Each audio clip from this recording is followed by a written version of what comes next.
Señor ha preparado algo especial para cada uno de nosotros. Y vamos a recibir a nuestro hermano Julián Alonso, pero vamos a recibirlo dándole fuertes palmas a nuestro Padre Celestial. Aleluya.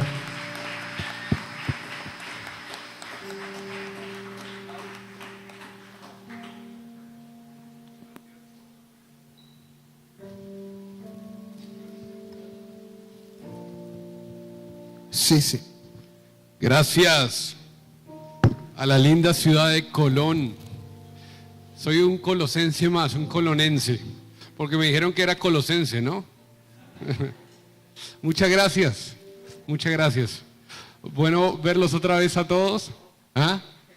Estar por segunda vez otra vez acá para mí es un privilegio y bueno, aquí estamos para servirles, un siervo más, alguien que tiene las mismas luchas que ustedes.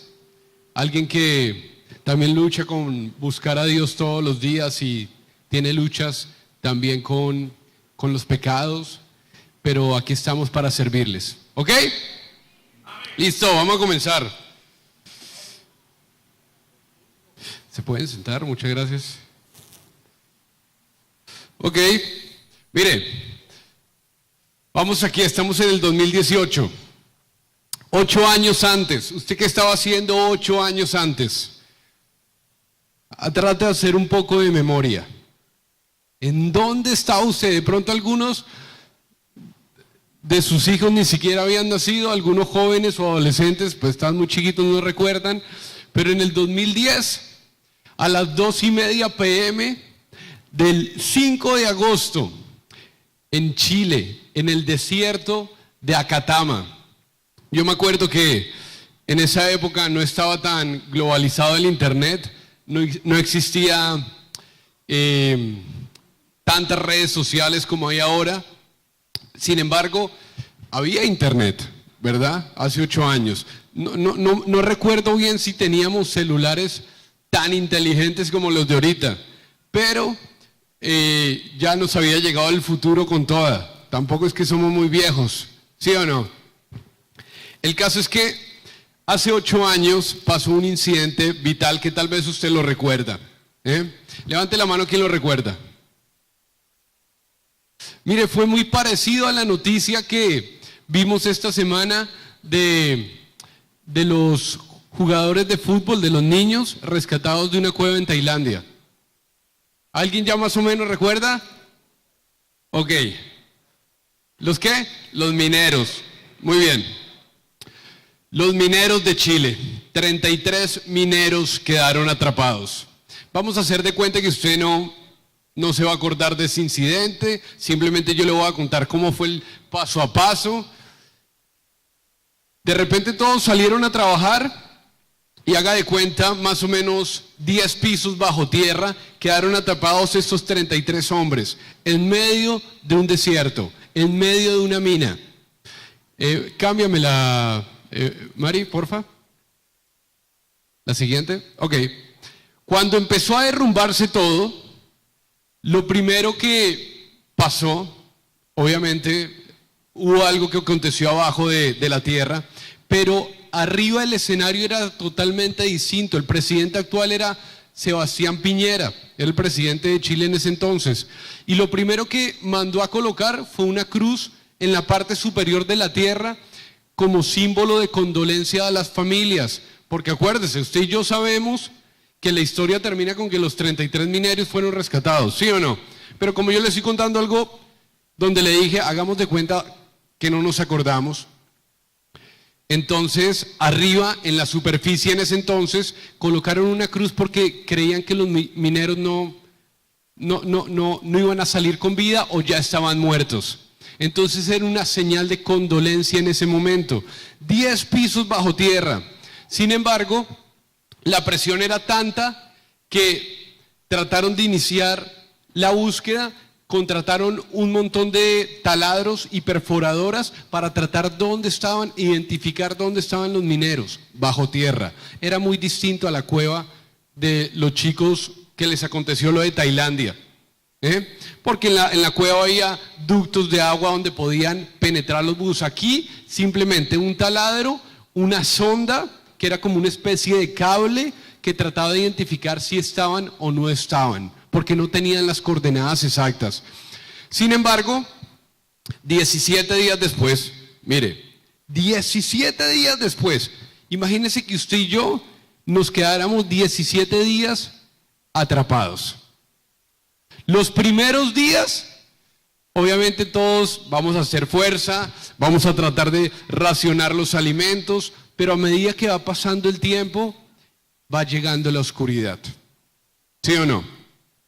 Nos empezamos a mirar las caritas, empezamos a decir, en algún momento, alguno de nosotros nos vamos a tener que comer. ¿Sí o no? Fíjese que suena chiste un poco, pero eso pasó una vez en la vida real. Un avión con un equipo, no me acuerdo de qué deporte, cayó en los Andes, en la cordillera de los Andes, si no estoy mal, y para sobrevivir ellos tuvieron que comer la gente que iba muriendo, la carne de la gente que iba muriendo, todo por sobrevivir. Imagínense 17 días usted y yo, toda la cantidad de historias que se nos podrían pasar. Salimos, no salimos. Usted y yo sabemos lo que es estar en una cueva. Usted y yo sabemos lo que es estar en un momento difícil, donde tal vez Dios no responde, donde tal vez en el fondo venimos a la iglesia pero no sabemos si realmente Dios existe, si Dios es real, si Dios tiene algo con mi vida, si realmente le importo. O a veces esas cuevas donde las crisis económicas nos ahogan, o un milagro que necesitamos de parte del Señor, porque ya de pronto la situación con nuestra salud no le encuentra ningún resultado, o un bebé esperado, y no sabemos si es una cueva de dolor, una cueva de depresión. 17 días duraron estos hombres en la cueva, una cueva muy parecida a la suya y a la mía. Ahora le voy a contar lo que pasó bajo tierra. Bajo tierra apenas se derrumbó, lo primero que vieron fue este letrero que decía refugio de emergencia, y corrieron un refugio, haga de cuenta el cuarto que está allá, corrieron y se metieron todos. Pasó el derrumbe y tratando de buscar todas las minas por seguridad en Chile y en todas partes del mundo, tienen que tener una escalera que los lleve a la superficie por si la mina le llega a pasar algo. Esta mina no cumplía con ningún requisito de seguridad. La escalera estaba totalmente averiada, destruida, pero no por el derrumbe, sino porque nunca le hicieron cuidado a la cueva. Entonces, ellos lo primero que hicieron fue correr este refugio. Siguiente imagen.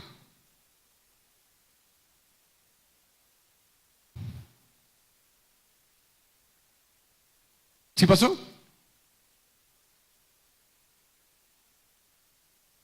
Ok, mientras que viene la siguiente imagen les voy contando. Ellos cómo hacían para sobrevivir. De las máquinas que tenían para la minería, tenían que sacar el aceite. Y del aceite tenían que ingerir y mezclarlo un poquito con la poca agua que tenían, que resbalaba de la misma maquinaria que ellos tenían. Y con una cucharita que tenían 4 latas de atún, y esas 4 latas de atún las tenían que racionar, para que pudiera cada uno ingerir alimento. Y de esa manera trataban todos de sobrevivir. Dice la historia que de los 33 mineros hubo un guía espiritual que se paraba cada día, cogía las escrituras de lo que sabía y recordaba en su cabeza y trataba de darle esperanza a la gente, pero que a medida que iban aconteciendo los días, los mineros iban desfalleciendo porque no sabía lo que iba a pasar. Esa era la cuchara. La siguiente imagen. Sin embargo, 17 días después llega esta nota. Llega la sonda desde la superficie y los mineros pueden enviar algo a tierra. Y es escrito en una hoja de papel. Estamos bien en el refugio, los 33. Esa hoja es la hoja original. Listo, ya se solucionó el primer problema. Los encontraron. Pero viene el siguiente problema. ¿Vamos a poder salir? ¿O cómo nos van a sacar? En ese momento, continúa, porfa, apareció el primer youtuber de la historia. Aquí para los jóvenes adultos o adolescentes que siguen youtubers, este fue el primer youtuber de la historia. ¿Por qué? Porque este señor, que se llamaba Florencio Ábalos, agarró la cámara y en un momento de crisis, todo el mundo, claro, en ese momento la red social más famosa era Twitter, y todo el mundo seguía qué pasaba con los... Yo me acuerdo que yo me levantaba cada día y la gente en el trabajo donde estábamos, salen los mineros, no saldrían, así como cuando seguimos las noticias con los chicos que se cayeron a la cueva de Tailandia, ¿los sacarán? ¿No los sacarán? Todos tenemos como esa expectativa en nuestro corazón de que los puedan sacar. El caso es que pudieron desde la superficie filtrar una cámara y así se veían. ¿Y por qué es el primer youtuber de la historia? Porque este señor Florencio, en medio de un momento difícil, trató de ponerle la mejor actitud al momento, era el que salía en los videos, la gente se divertía cada vez más, todo el mundo se divertía cada vez que veía a Florencio hablar en público, porque así se veía, alegres, en medio de un momento de dificultad. Continúa. Este señor, el de acá, el del costado derecho, dos señoras lo estaban esperando en la superficie, su esposa y su amante. Era la primera vez que se encontraban, lastimosamente, pero dos mujeres lo esperaban. El de la mitad, 63 años de edad. Él fue el que dio las coordenadas exactas para que la sonda pudiera encontrarlos. Mira, si tú estás en esta iglesia y crees que estás viejo, que ya tienes mucha edad para enfrentar esta vida, yo te digo de parte del Señor, el Señor te necesita.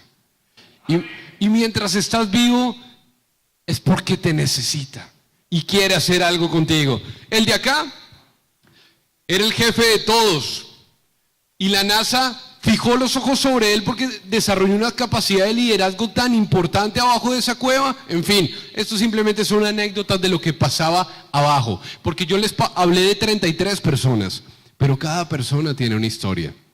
Cada persona que está a tu lado tiene una historia. Tal vez tú conoces cosas de su vida, cosas de su familia, pero tal vez no conoces las luchas de su corazón. Y tú y yo tenemos muchas luchas, frustraciones, temores, miedos. Todos los días estamos enfrentando cosas, sin importar la edad que tengamos. Cuando a veces pasamos por la juventud, aquellos que están jóvenes acá, los adolescentes, parece que no nos pasara nada, parece que quisiéramos conquistar el mundo, es decir, que no necesitáramos de Dios, que estamos todo bien, pero por dentro somos muy indefensos. ¿Sí o no? Cada persona tiene una historia. Continúa. No, el de acá era el guía espiritual, ahí como para que se vayan familiarizando con el rostro. Y el de la izquierda, a él le tocó hacer doble turno ese día. ¿Por qué? Porque necesitaba generar más ingresos para su trabajo. No le tocaba ir, fue y justo el derrumbe. Continúa. Esto era el rostro de los 33 mineros. Pero miren, hubo un personaje también importante dentro de esta historia que le quiero comentar y era el médico. El médico se llamaba, la siguiente por favor. El médico se llamaba Gian Romagnoli. Este señor hizo un gran trabajo. ¿Sabe por qué? Porque era el que los mantenía con esperanza. Hablaba todos los días con cada minero. Les mandaba música en iPods o reproductores MP3 para que por el tubo que tenían de la superficie donde estaban, para que ellos se mantuvieran con esperanza. Les hablaba y les decía, y había una frase que siempre les recordaba: ninguno de ustedes se va a quedar abajo. Ahora, él no sabía que los iban a sacar, no tenía la certeza, sabía que estaban haciendo un trabajo inmenso, pero había una gran probabilidad de que la persona no saliera. ¿Cuál fue la estrategia? Seguimos. Miren, así se veían las caras de los mineros cuando el doctor hablaba con ellos. Cambio. Esta era la estrategia. Se llama Fénix. Este era el aparato por el medio del cual sacaron a los mineros. 40 minutos duraba la extracción de cada minero y salía uno a uno. Es decir, solo podía entrar una persona al Fénix. Uno a uno. Por medio de este aparato. Cambio. Esta es una imagen real de cómo entraba la máquina y empezaban todos los mineros. Enviaron al más joven y el último que salió fue el capataz. Miren la imagen del último que salió. Cambio. Empezó el milagro. Y así fue el abrazo entre el presidente Sebastián ese entonces de Chile y los mineros. Una alegría inmensa. Estoy seguro que usted sintió esa misma alegría cuando se enteró que los 14 adolescentes de la cueva de Tailandia salieron. Y que también sintió algo de tristeza cuando supo que uno de los rescatistas falleció en el intento. Esa sensación de salvación es enorme, ¿o no? Cambio. Este fue el casco, que le regalaron al médico, firmado por todos los mineros. Y miren lo que dice ahí: nadie se queda abajo. Nadie. Ahora yo te quiero recordar una cosa. Esta fue la historia que algunos ya sabían o no recordaban o otros no sabían, pero es una historia muy linda que nos recuerda algo. Y yo te quiero decir algo de parte del Señor. Aquí hay dos clases de personas. La primera es aquella persona que nunca ha experimentado el amor de Dios. La segunda es aquella persona que ya le entregó su vida a Cristo, pero necesita volver a experimentar el amor de Dios. Imagínate esto, sin importar la edad que tengas: un padre y un hijo de 8 años caminando por la calle. Van caminando por la calle, tú los ves y son padre e hijo, pero de repente este padre levanta a su hijo y lo carga en brazos y lo abraza. Ese abrazo no hizo que él fuera más hijo, ¿sí o no? Porque pues es padre e hijo legítimamente, tienen el mismo ADN, su madre lo tuvo en el vientre, lo vio nacer, etc. Pero ese abrazo fue una muestra de su amor. En Romanos 5:8 dice que el Espíritu de Dios ministra, toca nuestro espíritu y nos hace saber de que somos hijos de Dios y que podemos decir Abba Padre, es decir, que tienes un Padre. Yo quiero decirte hoy algo. Cambio. Mira esta imagen. El Señor sabía que tú y yo estábamos lejos de Él. Y el cristianismo se diferencia de todas las religiones por algo muy importante, en que es una buena noticia. ¿Y es una buena noticia de qué? A todos aquí nos gusta escuchar buenas noticias. ¿Amén? ¿Tú quieres que te diga una buena noticia? Panamá va a clasificar el próximo mundial a Dubái. Esa es una buena noticia. ¿Se acuerda?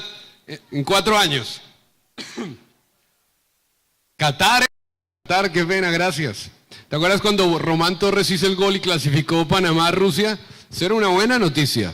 Ahora, el cristianismo te dice, la buena noticia es que no tienes nada que hacer para buscar a Dios. Porque el Dios que creó todo el universo, vino y se hizo hombre y se clavó en esta cruz por ti. Porque tú y yo estábamos en una cueva, metidos. Y a veces nos volvemos a meter en esa cueva. Y necesitamos algo que nos saque.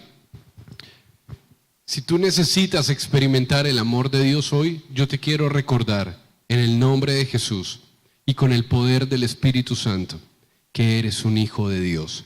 Si confías en este sacrificio, si confías en que de verdad Él vino y murió por ti, si confías en que fue tan personal que Dios se lo tomó, que Él conoce tu nombre y tu nombre está estampado en la palma de la mano de Él. Él conoce cada uno de los cabellos de tu cabeza y fue real, fue por ti.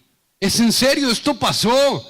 La cueva tiene salida, la cueva tiene solución.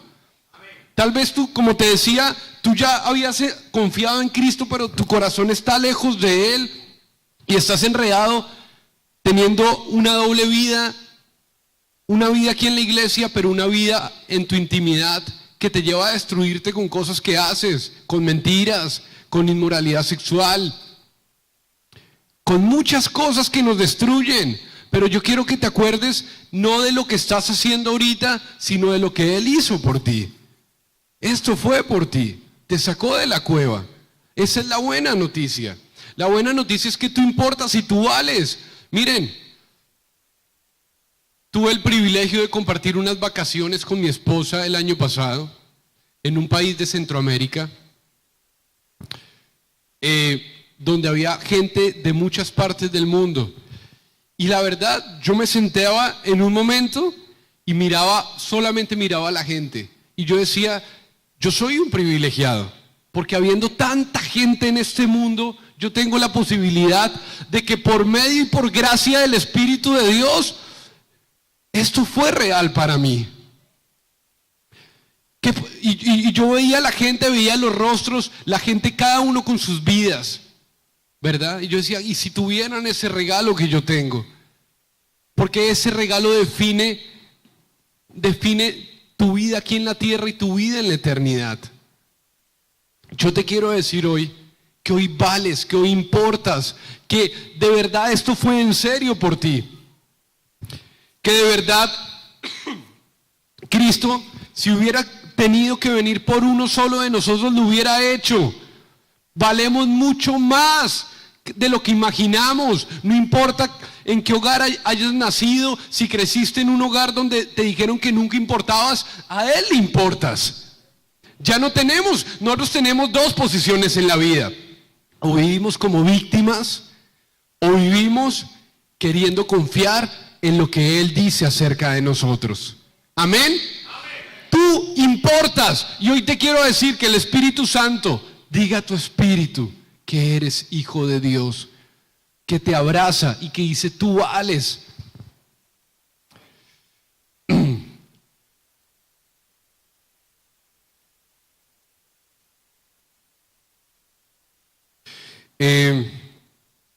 Eso cambia todo. ¿Qué cambia todo? Cambia todo que quiero leer una frase de una persona que admiro mucho. Se llama Jonathan Edwards. ¿Por qué lo admiro?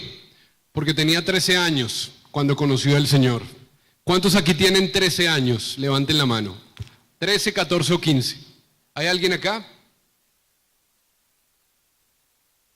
¿Tú? ¿Cuántos tienes? 15. Miren, 13 años Jonathan Edwards conoció al Señor. ¿Y este hombre es conocido? Bueno, este chico, que después obviamente se convirtió en hombre, es conocido porque Dios lo utilizó para transformar a toda Inglaterra. Escucha bien, a toda Inglaterra. Y comenzó desde los 13 años de edad. No importa qué edad tengas tú, nunca es tarde para el Señor. Mientras tengas vida y esperanza.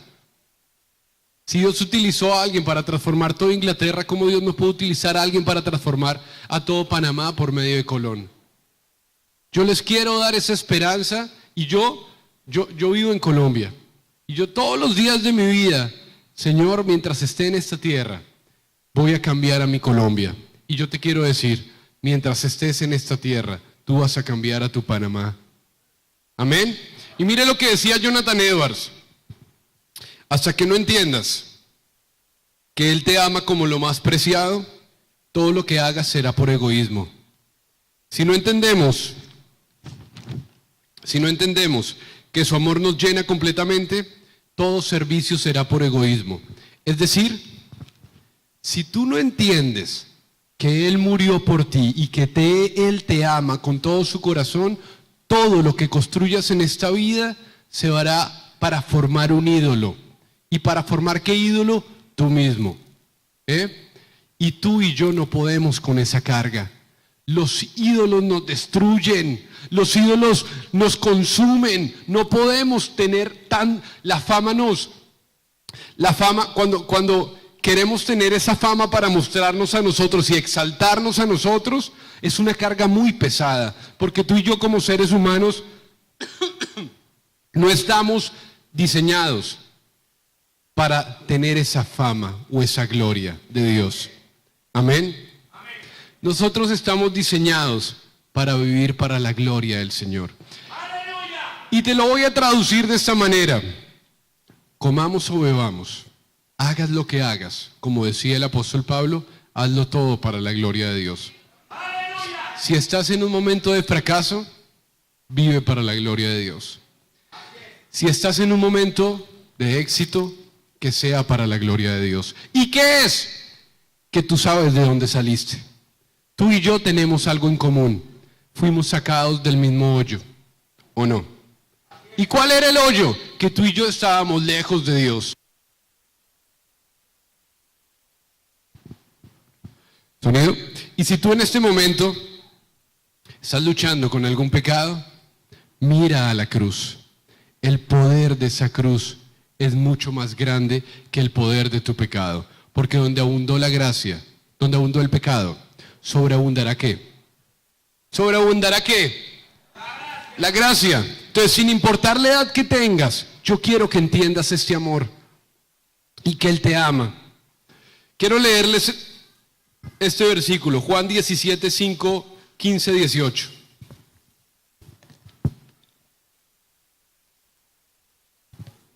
Mire lo que dice la palabra del Señor. Habla Jesús. Una de sus últimas palabras antes de ir a la crucifixión. No te pido que está hablando con el Padre y está orando por ustedes, por mí y por sus discípulos. No te pido que los quites del mundo, sino que los protejas del maligno. Ellos no son del mundo, como tampoco yo soy. Santifícalos en tu verdad, tu palabra es verdad. Y mire lo que dice acá. Como tú me enviaste al mundo, yo los envío al mundo. El congreso se llama Trastornadores, ¿sí o no? Y la palabra nace de Hechos, de los apóstoles. Los cristianos en ese entonces eran conocidos como los trastornadores del mundo.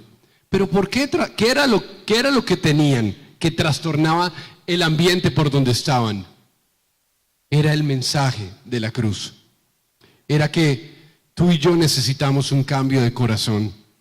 Tú y yo necesitamos del Señor. Y eso nos da poder para vivir en esta tierra. Y Jesús decía, como tú me enviaste al mundo. Si Jesús no hubiera venido al mundo, tú y yo tendríamos esperanza. ¿Sí o no? Quiero escuchar claramente, mi linda gente de Colón. ¿Sí o no? No tendríamos esperanza. Pero mire lo que hace.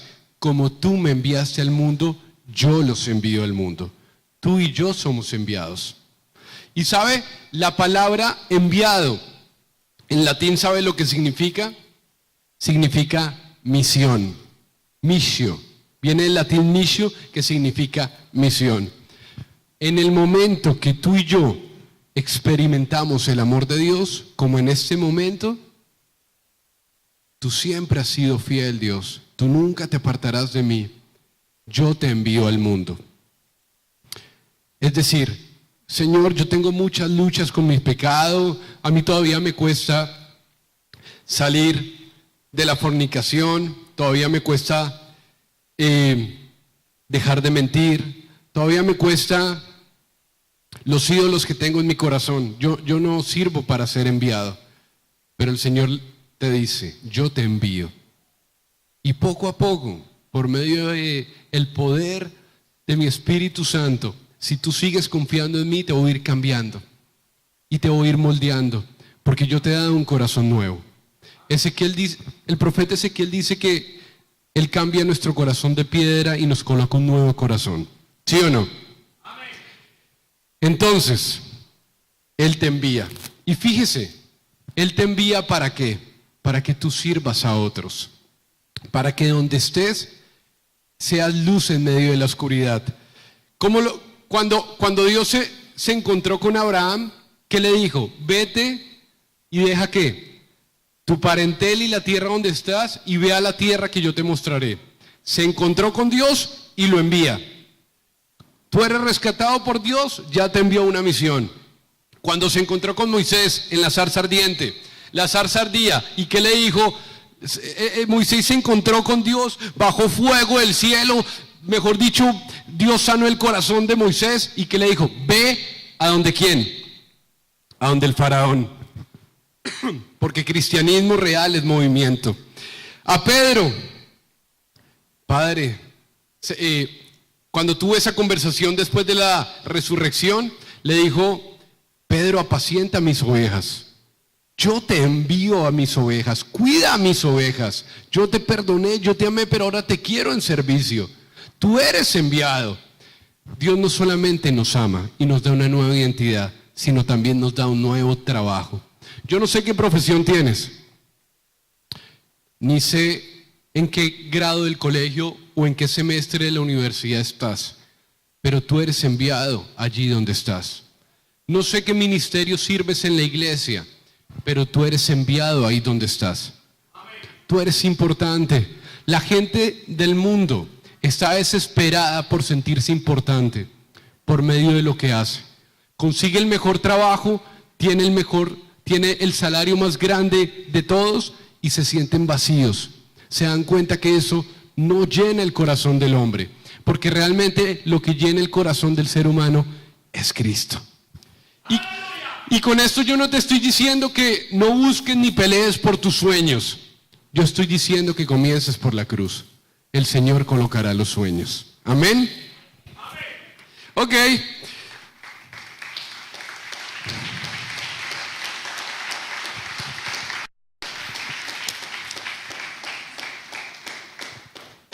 Y quiero cerrar con algo que me gustó mucho.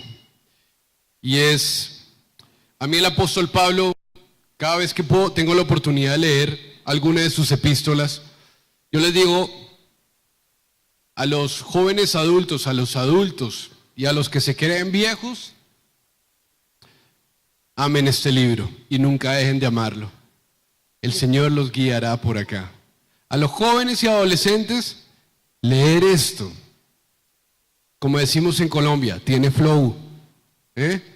Leer esto nos hace distintos, porque recibimos guía del Dios que todo lo puede. Y cada vez que yo tengo la oportunidad de leer las cartas del apóstol Pablo, me encuentro con cosas que él escribió, por ejemplo, en 2 Corintios 4, 8, 10, donde dice: miren esto, y acá sí les quiero abrir mi corazón, porque yo quiero vivir esta clase de vida.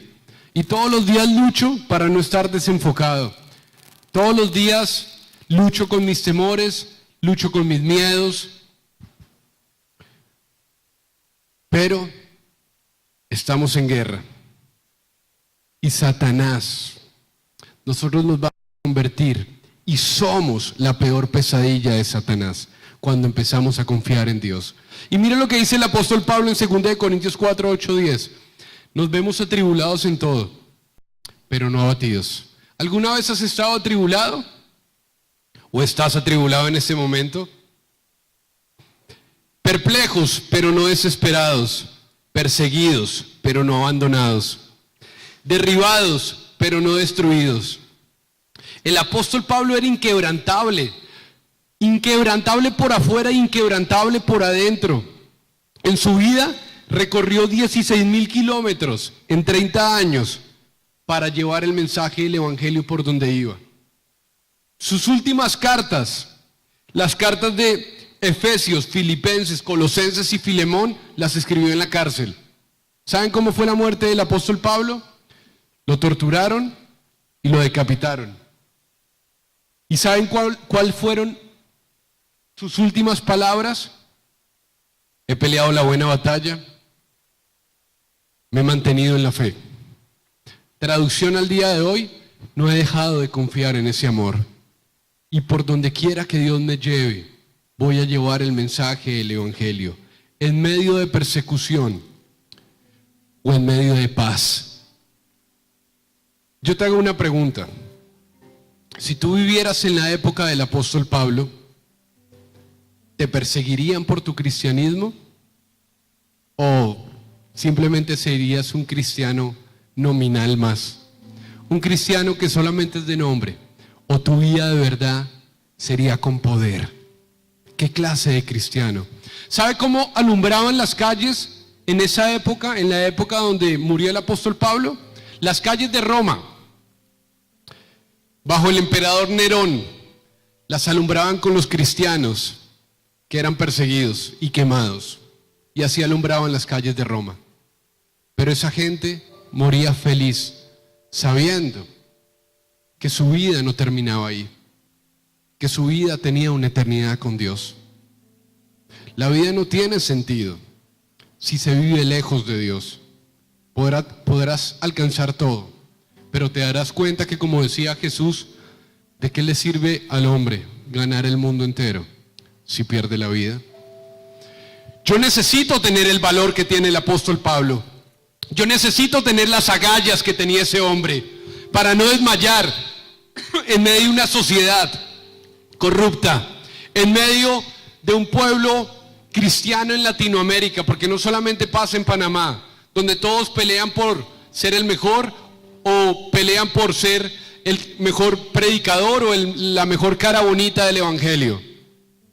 Pero esto, el cristianismo de Jesús, el cristianismo que escribió el apóstol Pablo por medio del Espíritu Santo, era un cristianismo que tenía claro que éramos enviados para servir a otros, para que el Señor brillara, para que la gloria se la llevara el Señor, para que los últimos fueran los primeros, para que ayudáramos al pobre, para que sanáramos al enfermo, para que levantáramos al cojo, para que le diéramos vista al ciego, para que sanáramos al oprimido del corazón. Pero como decía el apóstol Pablo, la gracia de Dios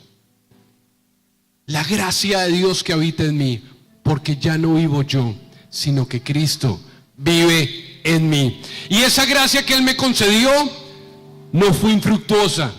Al contrario, he trabajado más que todos mis hermanos, pero no yo, sino la gracia de Dios que vive en mí. ¿Y qué es esa gracia? Que fuimos rescatados de acá. Esa cruz nos libertó. No eres, escúchame bien, no eres lo que tu pasado, ni tu presente, ni tu futuro dice que eres. No eres lo que tu familia dice que eres. No eres lo que tu esposa, tu esposo, tu papá, tu mamá, tu hermano dice que eres. No eres lo que tu novia, tu novio te dice que eres. No eres lo que tu amante te dice que eres. No eres lo que tu pecado te dice que eres. No eres lo que Satanás te dice que eres. No eres lo que tu dolor te dice que eres.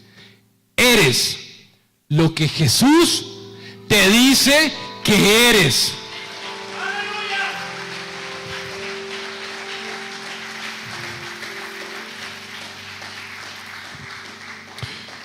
Eso es lo que yo necesito para mi vida, porque soy una persona muy débil. Muy débil. Yo estoy parado acá por la gracia de Dios. Y yo te digo, así como decía el apóstol Pablo, nos vemos derribados, pero no destruidos. Desgastados por fuera, pero enteros por dentro. Porque el poder del evangelio, su Espíritu Santo, nos sostiene con su diestra de poder. Quiero dejarte una imagen más. ¿Me puedes? No, la siguiente, perdón. La siguiente. Este es un león enjaulado.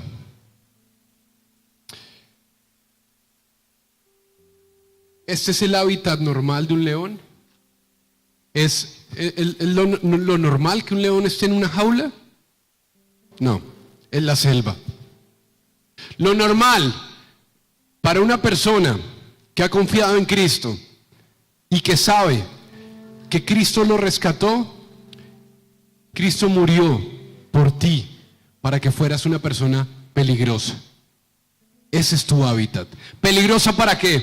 Peligrosa para la política, peligrosa para las artes, para los deportes, para la iglesia, para el Estado. ¿Peligrosa en qué sentido? Peligrosa en el sentido, como decía Martin Luther King, que era un pastor y era una persona que Dios usó en un sector de la sociedad. Y miren lo que dijo: oscuridad no puede expulsar oscuridad, solo la luz lo hace. Y el Señor te escogió para que fueras luz en este mundo. Eso es ser peligroso. Luz en tu profesión, para que lleves el mensaje del Evangelio. Y para, como dice en 2 de Pedro, versículo 2, perdón. 2 de Pedro, Segunda de Pedro 2:9. Pero ustedes son linaje escogido, real sacerdocio, nación santa, pueblo que pertenece a Dios, para que proclamen las obras del Dios que los llamó de las tinieblas a su luz admirable. Trastornadores, somos lo que somos por la gracia de Dios. Y mientras tengamos vida, tú vales. Mientras tengamos vida, sin importar la edad que tengamos, no eres un león enjaulado. Eres un león en medio de la selva, llevando la luz de Jesús a cada rincón, y que el Espíritu de Dios te use, te levante. No es el tiempo de que te rindas.